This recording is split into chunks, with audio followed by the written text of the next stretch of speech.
down the hammer and pick up the pencil. You're about to listen to the Savvy Radio Show. Learn from real-life real estate investors, experience revealed with the Savvy Landlord as your host. What's going on, Savvy investors? Today is, I always say that. I don't like that. Today is. Yes, I'm going to say that because today we're going to crush fear. Today's subject is overcoming the fears of real estate investing.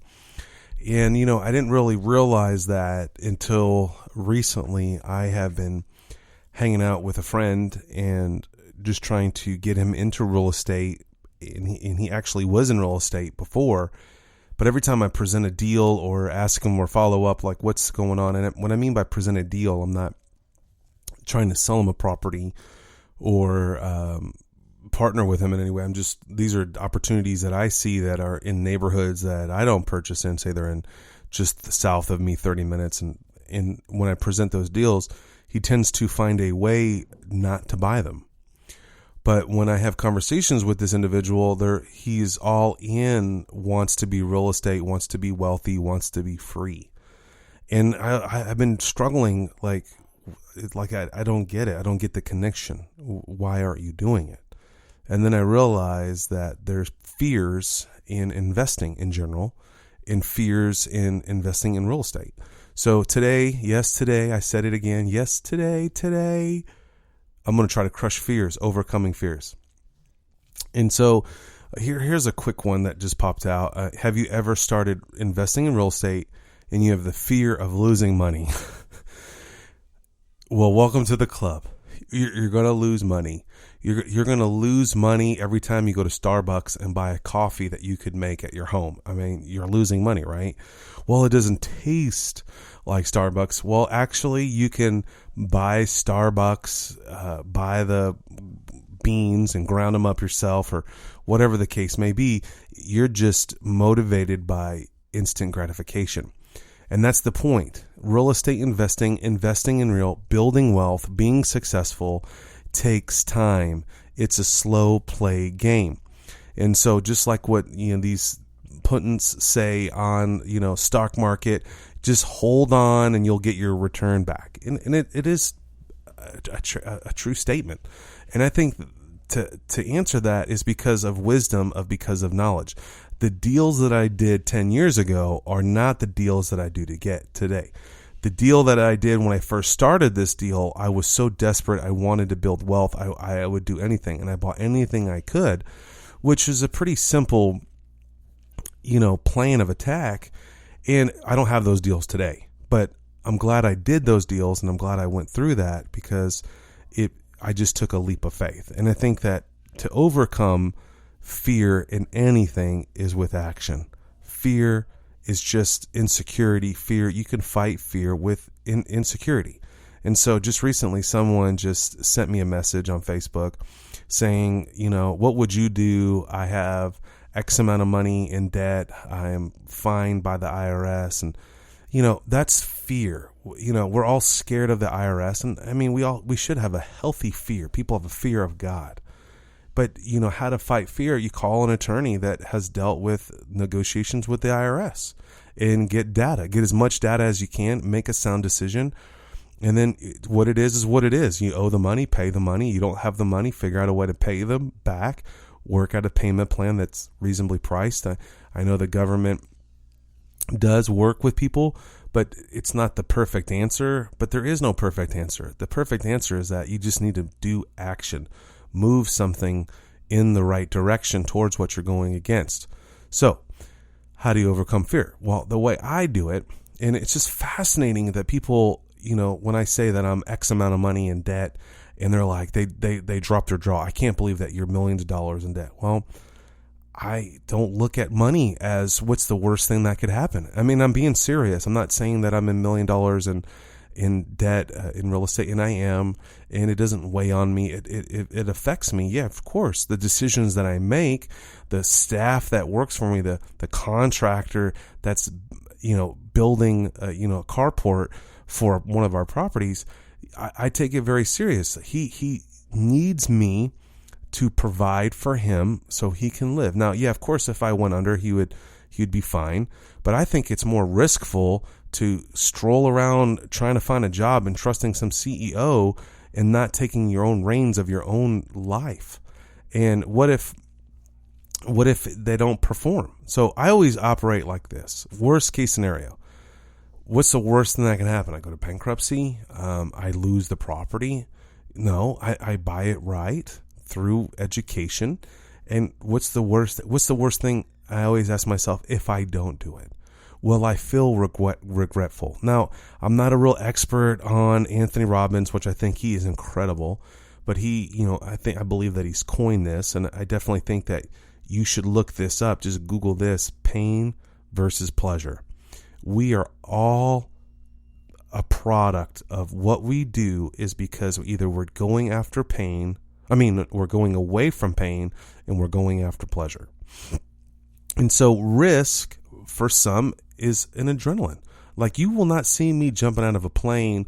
That's adrenaline. That's risk. What if that parachute doesn't open and I'm dead? But there's people that's risk. They're seeking pleasure. To me, that's painful because I have a lot of things that I want to get accomplished in life. So risk, there's always another side of it. What is the upside? What if I take this risk? Now, let me just be very candid with you. There has been times where I have been in a bad position where diarrhea flows like Coca-Cola at McDonald's. And I wanted to quit. There's at least 3 times that I can document when I purchased an apartment building. I'm just honored that the bank thought that I could handle it. And it was like 9 months or maybe a year of drama, of pain, of miscalculation. I thought I knew what I was doing. Obviously, I didn't at that time. And then after I got this property, and during that process, people tried to buy the property from me. Of course, I didn't. I just held on. And then when I got the property, this apartment building finished, I couldn't rent it out. And I was just murdered with just fear of what did I do? I owe hundreds of thousands of dollars. I have no money coming in.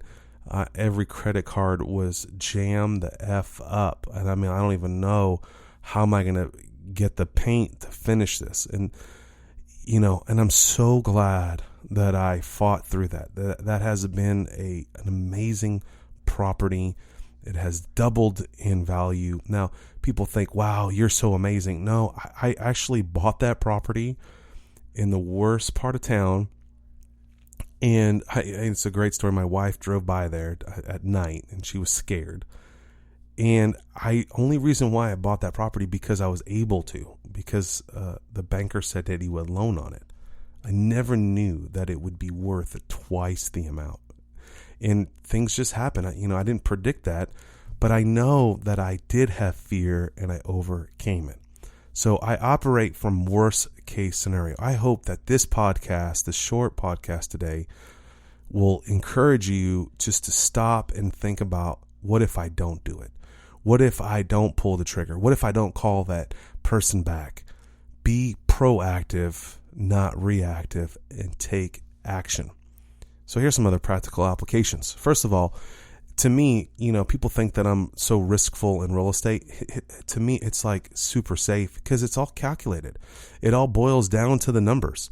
This is what my mortgage payment is. This is what the rent is. And you can calculate 20% in there if you want to for fail rate. For example, if your rent is $1,000 a month and, you're renting it for $1,000, your mortgage payment's $6,000, can you function on $800 a month for that property? Probably.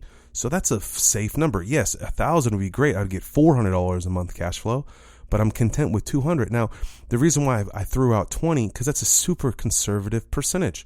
I heard throughout the grapevine, dealing with banks, they look at that number. Some of them do, some of them don't. But the point is it's going to be vacant one day, and you just hedge against that vacancy. You can, to reverse your fear, you have a savings account of 3 months to 6 months of mortgage payments for that property. So, for example, that property, the mortgage and debt service PITI is $600 a month. So I for sure should have at least $1,800 a month. $1,800 in a savings account for just in case I have 3 months of payments I got to make. And if you're really conservative and you really don't want to have any kind of frustration, I guess, you can do 6 months and so have $3,600 in the bank. And when you're working in real estate, it's a numbers thing, and it's an easy arithmetic thing. It's like $1,000 minus $200 minus this minus expenses, utilities, repairs, turnover rate. But the great thing about real estate, the risk, even sometimes where I just break even that year, I really don't break even because I've had a tax deduction. Thank you, government. And I also gain a thing called depreciation, which is a line item deduction that I get for 20 something years on that property. Now it may only be $1,400, but times 10, that's $14,000. So the more properties that you do buy, the more risks that you do take, you do have opportunity to write that off. And so the more that you know, the more that you understand, the better and easier and the less risk that you take. I think risk is not knowing. I think there's more risk getting in my car and driving down the freeway than there is. I can calculate. It's predictable, and I can calculate what's the worst thing that could happen. Is vacant for 6 months? You need to understand cash flow. What is cash flow? How can I increase cash flow? Al Williamson is a friend of mine, and I learned the word auxiliary income. And his goal, which is an incredible rock star goal, he wants to make enough auxiliary income to pay his mortgage payment. So what are you saying there, Al? He said that, say he's $1,000 a month and his mortgage gross rent and his payment $600 a month. But he wanted to do auxiliary things like maybe put on a cell tower on his building or on his house, or go solar, or rent out bikes, or do Airbnb. But auxiliary income outside of what the traditional rent was is what his goal was to pay back his mortgage. Incredible. All right, so here's some other things to overcome your fear of real estate investing. Insurance. Bing, bing, bing, bing. And I'm not trying to dog the stock market, but think about this. You can buy stocks and it goes up, great, you make money, it goes down, you lose money, right? But if the market bottomed out, crashed, and there's a scandal and blah, blah, blah, blah, blah, you basically could lose all your money that's in the stock market. Well, in real estate, this is why I love real estate so much, is like you can get this thing called insurance. What? Yeah, insurance. The house burns down, boom, okay. Hopefully you adequately insure it. They write you a check for the total amount of the policy. You have a loan on it. You pay back the loan and you get that extra income. Or it burns the whole thing down and you didn't adequately insure it. That's okay. And you break even on the situation, but you made money on depreciation and rent during the whole process. 9 times out of 10, I think it's extremely rare, and it hasn't happened to me, but you're going to come out okay with adequate insurance. So if that's on your mind today, if you're fearful, it's backed by insurance.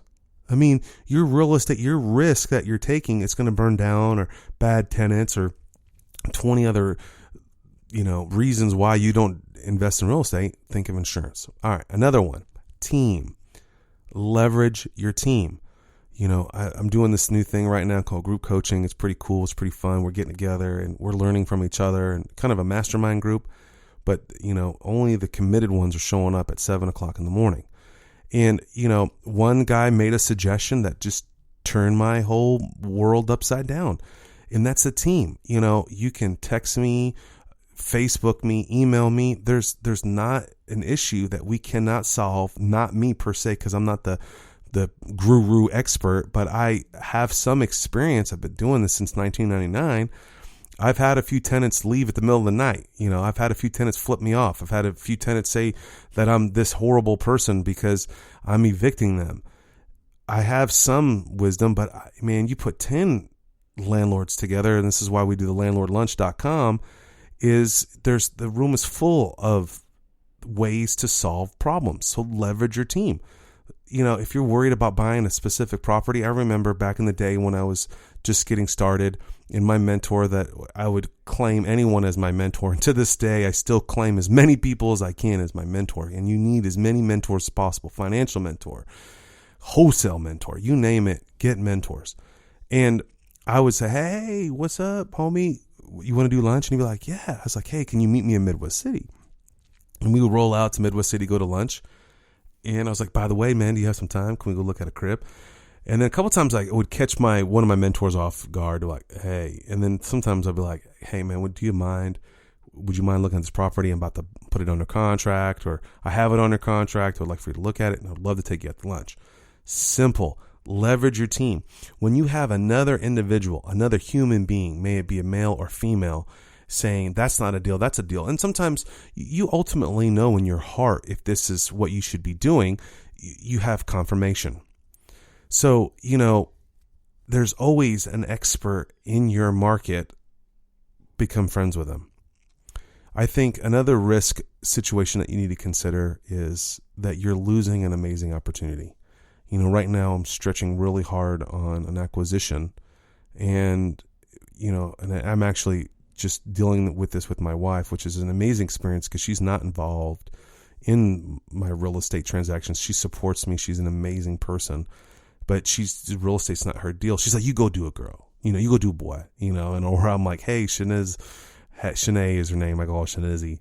Hey, we bought another crib. She's like, great, what we do? Now, I know there's a lot of guys out there, and I am blessed that my wife is on team. And if you struggle with that, man, let me know, because I have ways to encourage you to do that. But just slow and steady. Just let them know what you're doing, and this is what your dream and passion is. But, when you have, my wife said this to me, if we don't get this deal now, is this going to be a lost opportunity later? And, and sometimes that motivates me. That helps me overcome fear. And, of course, one of the properties I bought in 2009, at the heart of the crash, I overpaid or whatever.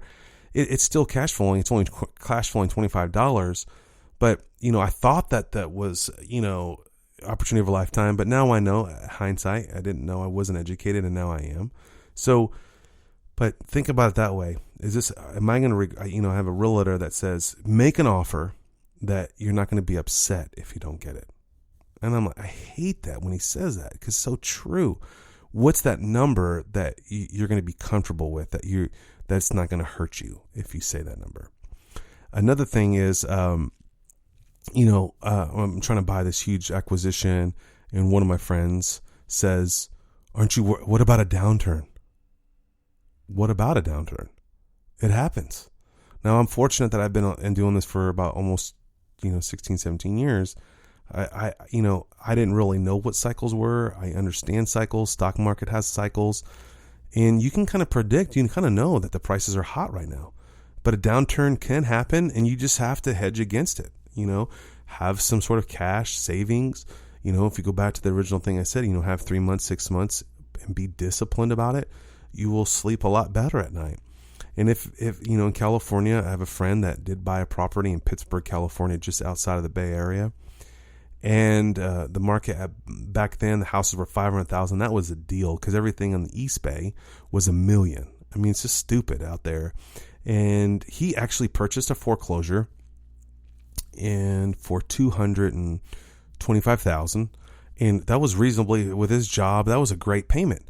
But then the market even downturned even more, and now that house was $150,000 at one time. And I'm assuming it rebounded extremely fast. But that's how low it got. And he bought on the way down, and he actually lost that property. He couldn't handle it from there. I don't know why. I don't know the circumstances. None of my business. But what's the worst thing that could happen? Okay, you lose the deal. I realize this, and I don't know if I'm going to articulate this right, but this is how I think about it. Man, I want to live today to the very best I can today. I'm going to try to eat as healthy as I can, enjoy, be with the people that I want to enjoy, because I don't have no guarantee that there's tomorrow. Yet tomorrow I may get sued. Yet tomorrow I may lose it all, but I'm going to enjoy today. And if you look at it like that, yeah, I may lose it all tomorrow, but dang, I had a wonderful time today. I got to see my child today. And will I be able to see my kids tomorrow if I'm bankrupt? Probably. It's nothing illegal. I'm not going to go to jail. How crazy is that? You can borrow millions of dollars, default on it, and you're not going to go to jail. Wow, I just realized that. Now, don't go out there. Savvy landlord said, go out there and jam it all up. And, it's people that they know they're going to die. They charge up a bunch of credit cards and then they die. And then, it's credit card companies, you pay it. I mean, it's sad, but it's the truth. People do that all the time. And so, but think about it. What's the worst thing? Okay, I have a bankruptcy. Can I still buy properties? Probably. There's a thing called private money. Yeah, you can buy a house later.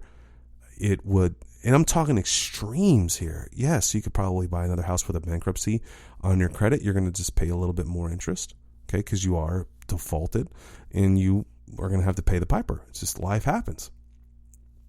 Another way to overcome is, a lot of inexperienced newcomers are lack of experience. I mean, newcomers are lack of experience. And so the more you know, the more podcasts that you listen to, books that you read, you just become stronger. The deals that I'm doing today, they were on my dream board. The deals that I'm doing, let me just say that again. The deals that I'm doing today were on my dream board that I thought that I could never do. I'm being serious. Like, read the book, John Ashraf. I don't know the name of it, but just Google up dream board. I mean, you've got to do it. It blows my mind. And if this deal goes through that I've been working on for a while, great. And hopefully I can talk about it. But if it doesn't, it raised my capacity. It raised me as a human being that I'm capable. If you have a goal to become a millionaire and you can't handle $1,000 in your pocket, you're not going to become a millionaire. The Bible specifically says, I'm going to give you little to see how you handle it so I can give you much. And, and that's with fear and that's with risk as well. The more risk that you can handle, the more return that you get. Now, don't be willy-nilly about it. Running, you can mitigate risk by education. And so that's the goal. The more you know. A lot of people don't get in real estate because of bad tenants. Well, welcome to the club. Get over it. You don't want to deal with tenants? I understand. I agree. That's why I have a property manager. Bing, bing, boom, boom. I paid my dues and earned my stripes. They call me the savvy landlord. It's such a weird negative name because the word landlord is negative. But, it's all good. I love it when people call me savvy because that's just simple. Savvy Steve, whatever. But the deal is, you don't want to deal with tenants. You don't have to. You just got to pay. I'm cheap. So, I save the 10% on property management. And I learned the stripes and I realized real fast that's not where I want to be, in the trenches with people yelling at me because I got to evict them. Another thing, people get worried about lawsuits. Man, I heard of an investor. He's a local investor. Has over 550 houses. And he's been doing it for way longer than I have. I would say in 20, 25 years. Incredible investor. I learned a lot from him. And over that 25 years, he hasn't been sued. He just had a slip and fall case. And then there's other people like me. For some reason, I attract drama. And, I have a slip and fall case going on right now. But thank God I have insurance. And that brings back, these people fell off the porch and they're suing me. And what can I do about it? Nothing. I can't control the weather. I can't control that the tenant took down the banister. I can't control that. But what I can control is my emotions. What I can control is become educated and have proper insurance and work with proper attorneys and overcome that. But, I've also heard stories too that the rookie brand new in the game and gets sued and loses it all. And that could happen. But I love this quote, and I hope that this will resonate with you. Henry Ford didn't go have a bailout. Ford Motors didn't have a bailout. Yes, more millionaires own Ford F-150 trucks. Yes, I dip in a Ford F-150. Now, you should go get one. No, I'm just playing. But here's the deal. Henry Ford said, you can take all my millions, billions away, and I can earn them all back because it's all in your mind. If you don't take that leap of faith or take that step through risk or through that fear, you'll never know what your capacity can do. So go do it and deal with it and get on with it. A lot of people don't like real estate because of rejection. Well, maybe you shouldn't be in real estate because people are going to say no. You're going to have to make low offers, not lowball offers, but you're going to have to make offers. And if you get with people and leverage other people, what would you offer for this house? and work together. Also overcoming, just like successful stock market people or investors in general, they have practice. They have years of wisdom. You're not going to become a rock star overnight. It's a long, slow, and steady game, but stay on it. So, all right, got a couple more here. Here's a kind of number, whatever. I didn't number these, but mindset. You got to have a mindset and a belief that you can do it. And, you might have to pay for a couple classes. You might have to go to 3 or 4 seminars, but eventually you're going to have to pull the trigger. But you may have a negative mindset. Your spouse may have a negative mindset, but you got to have your mindset straight. And I think if you have the right mindset, that what's your why, what's your ultimate, what am I trying to do here? My burning desire as a child, I don't want to live like my mom lived. I don't want to suffer like my mom suffered. My mom worked 3 jobs. She had to give up my brother to a foster home. I mean, it's just unbelievable, the sacrifices that she had to. I didn't want to live like that. I wanted things. I wanted a Nintendo. We couldn't get it. I wanted Christmas. We couldn't have Christmas. I was done living in apartments. That's my why. Now, as I'm 40-something years old, my why is like, I want to give back. I'm doing this radio show just to give back, to encourage people. Maybe this will help you. I don't know. Am I monetizing this? Not today, maybe later. Maybe that's my opportunity, but that's not my mindset. My mindset is that my why is that so many people have given to me and I want to give back. And so I'm going to leave with a couple more of these. Either you're going to control fear or fear is going to control you. Are you going to be in control? Remember to leverage power. The power of leverage is people, money, and knowledge. I just love, the more that I read, the more that I make. The more that I read, the more that I make. I try, I'm telling you, miss a meal, but don't miss reading. Try to read 15 minutes a day. Get to the echelon of an hour a day. It will pay you dividends way more. Become a master in something that you love to do. And I hope it's real estate. And this final thought, I don't want to have any regrets. I mean, I know some people right now, I'm at this middle age, or I'm at past halftime already, moving down to the third quarter. And I know some personal people, I know they have regrets. I know that they could have, should have, or would have did real estate, and they have to work for the rest of their life. What is your why? What if you bought 10 properties, hired a property manager, and just worked the system that has so many people have done it before, and you yield $1 million, and that you're just getting 6% off of that $1 million, which is like $60,000 or something. I don't know what the frick the number is. Just think about it. Go read the books. A couple of podcasts ago, I covered 10 books. Go read Robert G. Allen, Creating Wealth. That is a formula. It's been done. It's been proven. It's a track record. Buy this house 10 years later, within a year. If you follow this system, you can have $1 million net worth. Find the freedom. Become the very best in whatever you do. Go buy assets. Thanks for listening to the Savvy Radio Show. Glide online and listen to our other motivating episodes at savvyradioshow.com. Connect on Twitter at LandlordBook and always be buying assets.